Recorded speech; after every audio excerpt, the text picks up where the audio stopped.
Hi hello, ಹೇಗಿದ್ದೀರಾ ಎಲ್ಲರೂ? ಚೆನ್ನಾಗಿದ್ದೀರಾ ಅಂತ ಭಾವಿಸ್ತಾ ಇದ್ದೀನಿ.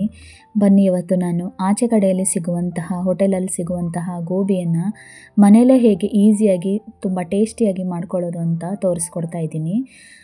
ಯಾವುದೇ ಫುಡ್ ಕಲರನ್ನು ಬಳಸದೆ ರುಚಿಯಾಗಿ ಶುಚಿಯಾಗಿ ಮನೆಯಲ್ಲೇ ಈ ರೀತಿ ಸಂಜೆ ಟೈಮಲ್ಲಿ ಮಾಡಿಕೊಟ್ರೆ ತುಂಬ ಇಷ್ಟಪಟ್ಟು ಮಕ್ಕಳು ತಿಂತಾರೆ. ನಾನು ಗೋಬಿ ಮಾಡ್ಕೊಳ್ಳೋದಕ್ಕೆ ಏನೇನೆಲ್ಲ ಐಟಮ್ ಇಟ್ಕೊಂಡಿದ್ದೀನಿ, ಹೇಗೆ ಮಾಡೋದು ಅಂತ ತೋರಿಸ್ಕೊಡ್ತೀನಿ. ಗೋಬಿನ ನಾನು ಚಿಕ್ಕ ಚಿಕ್ಕದಾಗಿ ಈ ಕಡೆ ಕಟ್ ಮಾಡಿ ಇಟ್ಕೊಂಡಿದ್ದೀನಿ. ಈ ಕಡೆಗೆ ಶುಂಠಿನ ಚಿಕ್ಕದಾಗಿ ಕಟ್ ಮಾಡಿದ್ದೀನಿ. ಹಾಗೆ ಶುಂಠಿ, ಈರುಳ್ಳಿ ಒಂದು ತಗೊಂಡಿದ್ದೀನಿ. ಹಾಗೆ ಬೆಳ್ಳುಳ್ಳಿ, ಒಂದು 4-5 ಹಸಿಮೆಣಸು, ಹಾಗೆ ಕೊತ್ತಂಬರಿ ಇಟ್ಕೊಂಡಿದ್ದೀನಿ. ಈ ಕಡೆಗೆ ಸಾಸ್ ಬೇಕಾಗುತ್ತೆ. ಸೋಯಾ ಸಾಸು, ಆಮೇಲೆ ಚಿಲ್ಲಿ ಸಾಸು, ಆಮೇಲೆ ಟೊಮೊಟೊ ಸಾಸು ಇಟ್ಕೊಂಡಿದ್ದೀನಿ. ಈ ಕಡೆಗೆ ಗೋಬಿನ ಇಷ್ಟು ಚಿಕ್ಕದಾಗಿ ಕಟ್ ಮಾಡಿದರೆ ಸಾಕು. ತುಂಬ ಚಿಕ್ಕದಾಗಿ ಏನು ಬೇಡ, ತುಂಬ ಅಂದರೆ ಸ್ವಲ್ಪ ಮೀಡಿಯಮ್ ಸೈಜ್ ಇದ್ದರೆ ಸಾಕಾಗುತ್ತೆ.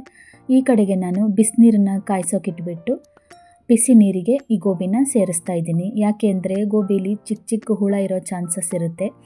ಹಾಗಾಗಿ ಡೈರೆಕ್ಟಾಗಿ ಮಾಡೋಕ್ಕಾಗಲ್ಲ. ಹಾಗಾಗಿ ಬಿಸಿನೀರಿಗೆ ಹಾಕಿಬಿಟ್ಟು ಉಪ್ಪು ಆಮೇಲೆ ಅರಿಶಿನ ಹಾಕಿಬಿಟ್ಟು ನಾನು ಸ್ವಲ್ಪ ಬೇಯಿಸ್ಕೊತಾ ಇದ್ದೀನಿ. ಸ್ವಲ್ಪ ಚಿಕ್ಕ ಚಿಕ್ಕ ಹುಳ ಇರೋ ಚಾನ್ಸಸ್ ಇರೋದ್ರಿಂದ ಈ ರೀತಿ ಮಾಡಿಕೊಂಡ್ರೆ ಕ್ಲೀನ್ ಆಗುತ್ತೆ. ಹಾಗಾಗಿ ಪಲ್ಯ ಮಾಡೋಕ್ಕಾದರೂ ಆಯಿತು, ಗೋಬಿ ಮಾಡೋಕ್ಕಾದರೂ ಈ ರೀತಿಯೇ ಮಾಡಬೇಕು. ಹುಳ ಇರೋದ್ರಿಂದ ಈ ರೀತಿ ಮಾಡಿದ್ರೆ ಕ್ಲೀನ್ ಆಗುತ್ತೆ. ಅದಕ್ಕಿಂತ ಮುಂಚೆ ನನ್ನ ಚಾನಲ್ಗೆ ಯಾರೆಲ್ಲ ಸಬ್ಸ್ಕ್ರೈಬ್ ಆಗಿಲ್ಲ, ಸಬ್ಸ್ಕ್ರೈಬ್ ಆಗಿ ಪೂರ್ತಿ ವಿಡಿಯೋ ನೋಡಿ ಹೇಗಿದೆ ಅಂತ ಕಮೆಂಟ್ ಮಾಡಿ, ಒಂದು ಲೈಕ್ ಮಾಡಿ, ಹಾಗೆ ಶೇರ್ ಮಾಡಿ, ಪೂರ್ತಿ ವಿಡಿಯೋ ನೋಡಿ ಸಪೋರ್ಟ್ ಮಾಡಿ. ಬನ್ನಿ, ಈ ಕಡೆಗೆ ನಾನು ಒಂದು ಪಾತ್ರೆ ಇಟ್ಕೊಂಡ್ಬಿಟ್ಟು ಅದಕ್ಕೆ ಏನೇನೆಲ್ಲ ಐಟಮ್ ಬೇಕು ಅಂತ ಹಾಕ್ಕೊಳ್ಳೋಣ. ಮಸಾಲಕ್ಕೆ 1-2 ಸ್ಪೂನು ಕಾರ್ನ್ಫ್ಲೋರ್ ಹಾಕ್ಕೊಂಡಿದ್ದೀನಿ ನೋಡಿ. ಇವಾಗ ಮೈದಾ ಹಿಟ್ಟು 1 ಸ್ಪೂನ್ ಸೇರಿಸಿದ್ದೀನಿ. ಆಮೇಲೆ ಸ್ವಲ್ಪ ಅಚ್ಕಾರದ ಪೌಡ್ರ್ ಸೇರಿಸ್ತೀನಿ. ಗೋಬಿ ಎಷ್ಟಿರುತ್ತೋ ಅದ್ರ ಮೇಲೆ ಡಿಪೆಂಡ್ ಆಗಿರುತ್ತೆ ಮಸಾಲ. ಅಚ್ಕಾರದ ಪೌಡ್ರ್ ಸೇರಿಸ್ಬಿಟ್ಟು ಹಾಗೆ ಸ್ವಲ್ಪ ಅರಿಶಿನ ಸೇರಿಸ್ತಾ ಇದ್ದೀನಿ.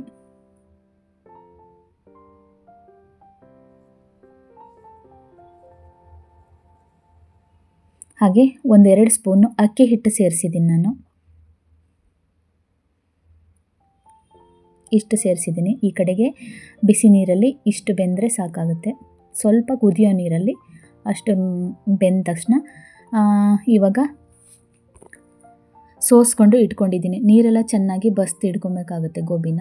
ಈ ಕಡೆಗೆ ಈ ಮಸಾಲಕ್ಕೆ ಸ್ವಲ್ಪ ನೀರು ಮಿಕ್ಸ್ ಮಾಡಿಬಿಟ್ಟು ಚೆನ್ನಾಗಿ ಮಿಕ್ಸ್ ಮಾಡ್ತಾಯಿದ್ದೀನಿ. ಈ ರೀತಿ ಬಂದರೆ ಸಾಕಾಗುತ್ತೆ. ಬೇಕಾದರೆ ಸ್ವಲ್ಪ ಮತ್ತೆ ಕಾರ್ನ್ಫ್ಲವರು, ಅಕ್ಕಿ ಹಿಟ್ಟು ಇಲ್ಲ ಮೈದಾ ಹಿಟ್ಟು ಸೇರಿಸ್ಕೊಂಡ್ರೆ ಆಗುತ್ತೆ. ಇಷ್ಟು ಬಂದರೆ ಸಾಕಾಗುತ್ತೆ ನೋಡಿ. ಕೋಟಿಂಗ್ ಇಷ್ಟು ಬಂದರೆ ಸಾಕಾಗುತ್ತೆ ಗೋಬಿಗೆ. ಎಲ್ಲ ಗೋಬಿನೂ ಮಿಕ್ಸ್ ಮಾಡ್ತಾಯಿದ್ದೀನಿ. ಇವಾಗ ಚೆನ್ನಾಗಿ ಮಿಕ್ಸ್ ಮಾಡಿಕೊಂಡು, ಮಿಕ್ಸ್ ಮಾಡಿ ಕಬಾಬ್ ಥರ ಇಡೋದೇನು ಬೇಕಾಗಿಲ್ಲ, ಡೈರೆಕ್ಟಾಗಿ ಎಣ್ಣೆ ಕಾದ ನಂತರ ಬಿಡ್ಬೋದು. ಇವಾಗ ಎಣ್ಣೆ ಕಾಯೋಕೆ ಇಟ್ಬಿಟ್ಟು ಬಿಡ್ತಾಯಿದ್ದೀನಿ ನೋಡಿ. ಎಣ್ಣೆ ಕಾದಿದೆ. ಇವಾಗ ಒಂದೊಂದಾಗೆ ಬಿಡ್ತಾಯಿದ್ದೀನಿ. ತುಂಬ ಚೆನ್ನಾಗಿರುತ್ತೆ. ಮನೇಲೇ ಈ ರೀತಿ ಮಾಡಿಕೊಂಡು ಮಕ್ಳಿಗೆ ಕೊಟ್ಟರೆ ತುಂಬ ಚೆನ್ನಾಗಿ ಇಷ್ಟಪಟ್ಟು ತಿಂತಾರೆ. ಆಚೆ ಕಡೆಯಿಂದ ತೊಗೊಂಬಂದು ತಿನ್ನೋದ್ರ ಬದಲು ಆವಾಗವಾಗ ಮಾಡಿಕೊಂಡು ತಿನ್ಬೋದು ನೋಡಿ. ಒಂದೊಂದಾಗೆ ಬಿಡ್ತಾಯಿದ್ದೀನಿ. ಅಂದರೆ ಎಣ್ಣೆಯಲ್ಲಿ ಒಂದೊಂದು ಮಸಾಲ ಹಾಕಿದ ತಕ್ಷಣ ಬಿಟ್ಕೊಂಡ್ಬಿಡುತ್ತೆ. ಇದು ಮಸಾಲ ಕರೆಕ್ಟಾಗಿ ಕೊಟ್ಟಿರೋದ್ರಿಂದ, ನಾನು ಹಾಕಿರೋ ಮಸಾಲ ಕರೆಕ್ಟಾಗಿರೋದ್ರಿಂದ ಮೆಥಡಲ್ಲಿ ಇದು ಬಿಟ್ಕೊಂಡಿಲ್ಲ ನೋಡಿ. ಕ್ಲೀನಾಗಿದೆ. ಎಣ್ಣೆ ಅಷ್ಟು ಚೆನ್ನಾಗಿ ಕ್ಲೀನಾಗಿದೆ. ಒಂದು ಸ್ವಲ್ಪನೂ ಮಸಾಲ ಬಿಟ್ಕೊಂಡಿಲ್ಲ. ನೀವು ನೋಡ್ಬೋದು.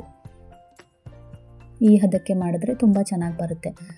ಒಂದು 5 ನಿಮಿಷ ಬೆಂದರೆ ಸಾಕು. ಅದು ಸೌಂಡ್ ಬರುತ್ತೆ, ಅದು ಗೊತ್ತಾಗುತ್ತೆ ಬೆಂದಿರೋ ಸೌಂಡು.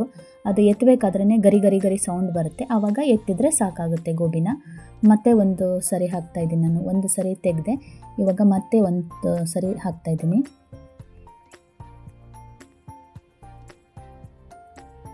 ನೋಡಿ. ಹೋಟೆಲಲ್ಲಾದರೆ ಈ ರೀತಿ ಬೇಯಿಸುವಾಗಲೇ ರೆಡ್ ಕಲರ್ ಕಾಣಿಸುತ್ತೆ. ಯಾಕೆ ಅಂದರೆ ಅವರು ಕಲರ್ನ ಮಿಕ್ಸ್ ಮಾಡಿರ್ತಾರೆ. ಹಾಗಾಗಿ ನಾವು ಯಾವುದೇ ಕಲರ್ನ ಮಿಕ್ಸ್ ಮಾಡದೇ ಇರೋದ್ರಿಂದ ಈ ರೀತಿ ಕಾಣುತ್ತೆ.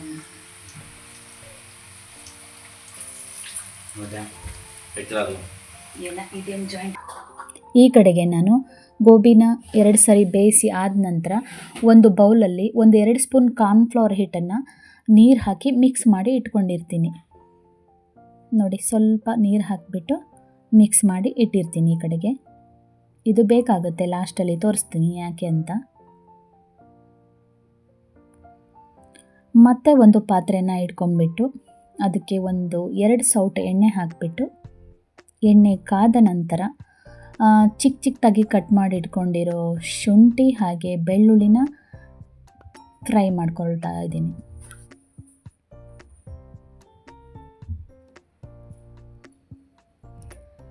ತುಂಬ ಸ್ಲೋ ಆಗಿ ಇಟ್ಕೊಂಡು ಗ್ಯಾಸನ್ನು ಚೆನ್ನಾಗಿ ಫ್ರೈ ಮಾಡಬೇಕಾಗುತ್ತೆ. ಈ ಕಡೆಗೆ ಮತ್ತೆ ಹಸಿಮೆಣಸನ್ನು ಸೇರಿಸಿದ್ದೀನಿ ನೋಡಿ. ಇದನ್ನೆಲ್ಲ ಸೇರಿಸ್ಬಿಟ್ಟು ಚೆನ್ನಾಗಿ ಬಾಡಿಸ್ಕೋಬೇಕಾಗುತ್ತೆ. ಇದೆಲ್ಲ ಆದ ನಂತರ ಲಾಸ್ಟಲ್ಲಿ ಈರುಳ್ಳಿ ಸೇರಿಸ್ತಾ ಇದ್ದೀನಿ. ಸ್ವಲ್ಪ ಇಟ್ಕೊಂಡಿದ್ದೀನಿ, ಆಮೇಲೆ ಲಾಸ್ಟಲ್ಲಿ ಹಾಕಬೇಕಂತ ಇಷ್ಟು ಈರುಳ್ಳಿನ ಸೇರಿಸಿ ಚೆನ್ನಾಗಿ ಮಿಕ್ಸ್ ಮಾಡ್ತಾಯಿದ್ದೀನಿ.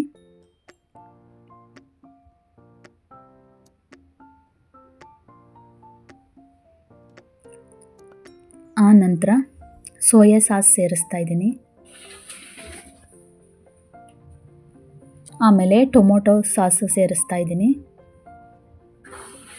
ಇದರಲ್ಲಿ ಒಂದೊಂದು ಸೌಟು ಸೇರಿಸಿದ್ರೆ ಸಾಕಾಗುತ್ತೆ. ಆಮೇಲೆ ಚಿಲ್ಲಿ ಸಾಸ್ ಸೇರಿಸ್ತಾ ಇದ್ದೀನಿ. ಸೋಯಾ ಸಾಸು ಹಾಗೆ chilli sauce, soya sauce, tomato sauce ಆದ ನಂತರ ಸ್ವಲ್ಪ ಉಪ್ಪು ಬೇಕಾದರೆ ಉಪ್ಪು ಹಾಕಿರಲಿಲ್ಲ, ಹಾಗಾಗಿ ಉಪ್ಪು ಸೇರಿಸಿದ್ದೀನಿ. ಆಮೇಲೆ ಪೆಪ್ಪರು, ಆಮೇಲೆ ಅಚ್ಕಾರದ ಪೌಡ್ರು ಎಲ್ಲ ಹಾಕಿಬಿಟ್ಟು ಚೆನ್ನಾಗಿ ಮಿಕ್ಸ್ ಮಾಡಬೇಕಾಗುತ್ತೆ. ಯಾಕೆಂದರೆ ಚೆನ್ನಾಗಿ ಸೌಟಲ್ಲಿ ಕೈ ಆಡಿಸ್ತಾ ಇರಬೇಕು, ಯಾಕೆಂದರೆ ಅದು ತಳ ಹಿಡಿಯೋ ಚಾನ್ಸಸ್ ಇರುತ್ತೆ. ಇವಾಗ ನಾನು ಕಾರ್ನ್ಫ್ಲವರನ್ನು ನೀರಲ್ಲಿ ಮಿಕ್ಸ್ ಮಾಡಿಟ್ಟಿದ್ನಲ್ಲ ಅದನ್ನು ಸೇರಿಸಿದ್ದೀನಿ ನೋಡಿ. ಥಿಕ್ನೆಸ್ ಬರುತ್ತೆ ಅಂತ ಅದನ್ನು ಯೂಸ್ ಮಾಡಿದ್ದು. ಇದೆಲ್ಲ ಆದ ನಂತರ ಗೋಬಿನ ಹಾಕಿ ಇದ್ರ ಜೊತೆಗೆ ಮಿಕ್ಸ್ ಮಾಡ್ಕೊಳ್ಳೋದು ನೋಡಿ. ಇವಾಗ ಇದನ್ನು ಅಷ್ಟೇ ಚೆನ್ನಾಗಿ ಸೌಟಲ್ಲಿ ಕೈ ಆಡಿಸ್ತಾ ಇರಬೇಕು, ಯಾಕೆಂದರೆ ಸ್ವಲ್ಪ ಸಣ್ಣ ಗ್ಯಾಸ್ ಇಟ್ಬಿಟ್ಟು ಈ ಥರ ಸೌಟಲ್ಲಿ ಕೈ ಆಡಿಸ್ತಾ ಇರಬೇಕಾಗುತ್ತೆ. ತಳ ಹಿಡಿಯುತ್ತೆ ಸಾಸ್ ಹಾಕಿರೋ ಕಾರಣದಿಂದ. ಎಲ್ಲ ಸಾಸ್ ಹಾಕಿದ್ದೀವಲ್ಲ, ಸೋಯಾ ಸಾಸು ಎಲ್ಲ, ಟೊಮೊಟೊ ಸಾಸು, ಚಿಲ್ಲಿ ಸಾಸು, ಅದು ಸ್ವಲ್ಪ ಗಟ್ಟಿಯಾಗಿಬಿಡುತ್ತೆ. ಹಾಗಾಗಿ ಈ ರೀತಿ ಮಾಡ್ತಾ ಇರಬೇಕಾಗುತ್ತೆ. ಲಾಸ್ಟಲ್ಲಿ ಗ್ಯಾಸ್ ಆಫ್ ಮಾಡಿಬಿಟ್ಟು ಕೊತ್ತಂಬರಿ ಹಾಗೆ ಈರುಳ್ಳಿ ಸೇರಿಸಿಬಿಟ್ರೆ ಗೋಬಿ ರೆಡಿ ಆಯಿತು. ನೋಡಿ ಯಾವ ರೀತಿ ಬಂದಿದೆ ಅಂತ, ತುಂಬ ಚೆನ್ನಾಗಿ ಬಂದಿದೆ. ಲಾಸ್ಟಲ್ಲಿ ಪ್ಲೇಟಿಗೆ ಹಾಕಿದ ಮೇಲೂ ಸ್ವಲ್ಪ ಈರುಳ್ಳಿ ಹಾಗೆ ಕೊತ್ತಂಬರಿ ಸೇರಿಸ್ಬಿಟ್ಟು ಸಾಸ್ ಇಟ್ಕೊಂಡ್ಬಿಟ್ಟು ತಿಂತಾ ಇದ್ದರೆ ತುಂಬ ಚೆನ್ನಾಗಿರುತ್ತೆ. ನೀವು ಒಂದ್ಸರಿ ಬೇಕಾದರೆ ಟ್ರೈ ಮಾಡಿ, ತುಂಬ ಚೆನ್ನಾಗಿ ಬಂದಿತ್ತು. ಯಾವ ರೀತಿ ಇದೆ ಅಂತ ನನ್ನ ವಿಡಿಯೋ ನೋಡಿ ಕಮೆಂಟ್ ಮಾಡಿ. ಸಾಸ್ ಜೊತೆಗೆ ತಿಂತಾ ಇದ್ದರೆ ತುಂಬ ಚೆನ್ನಾಗಿತ್ತು. ಇಷ್ಟೊತ್ತು ವಿಡಿಯೋ ನೋಡಿದ್ದಕ್ಕೆ ಥ್ಯಾಂಕ್ ಯು.